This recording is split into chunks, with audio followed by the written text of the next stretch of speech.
Hello mga ka-trending! Welcome back to ZK Trend. Belle pinakalas bumati kay Donnie bago mag-12 midnight. Donnie kaagad ni-repost.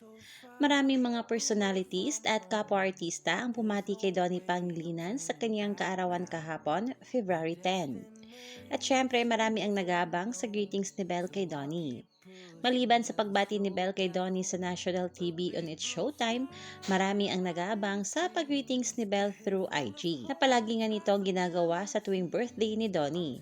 Kaya naman ang mag-post si Belle bago mag-12 midnight, kaagad nga itong nag-trending at pinag-uusapan na. Before this day ends, happy birthday Donnie. Ayon kay Belle at kita dito na may smile emoji. Noon pa man talaga ay ito na ang palaging gamit na emoji ng Don Belle sa tuwing babati sila sa isa't isa ng happy birthday. Tila ba may ibig sabihin ng ganitong pa-emoji ng Don Belle at alam naman natin na may tattoo pa na ganito si Donnie. Grabe talaga rin itong ating Belle Mariano mula sa pagsalubong sa Casa Donato, sa pagbati o national TV at sa clutch na sa IG story, sobrang girlfriend coded. At kaagad pa ngang ni-repost ito ni Donnie. At ayon pa dito sa komento ng ilang taga-suporta ng Don Belle, this indeed nakatato pa nga has a deeper and special meaning between the relationship and only the two of them knows what it is. And that's what makes it more special.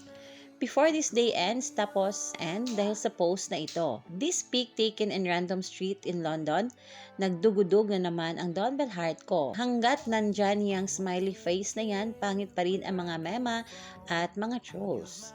Oh, I know she also loves taking stolen photos and videos of him while they're strolling around the city. Happy birthday to you, Donnie. Stay in love and always you do, Don Belle. Belle taking pictures of Donnie behind his back is so girlfriend coded. I just know that she loves taking candid photos of her boyfriend.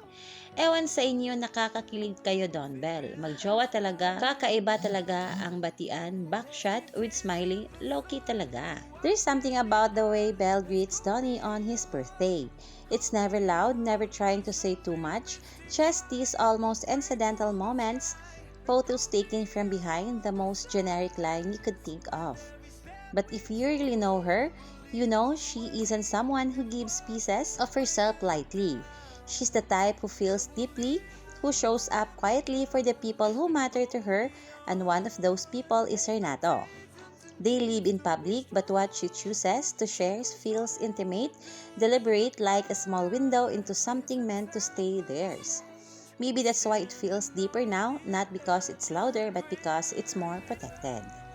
Yan na muna pa-update natin ngayon mga kababli. Stay tuned for more Don Belle updates. Hanggang dito na lang. Maraming salamat sa inyong patuloy na panonood. Bye!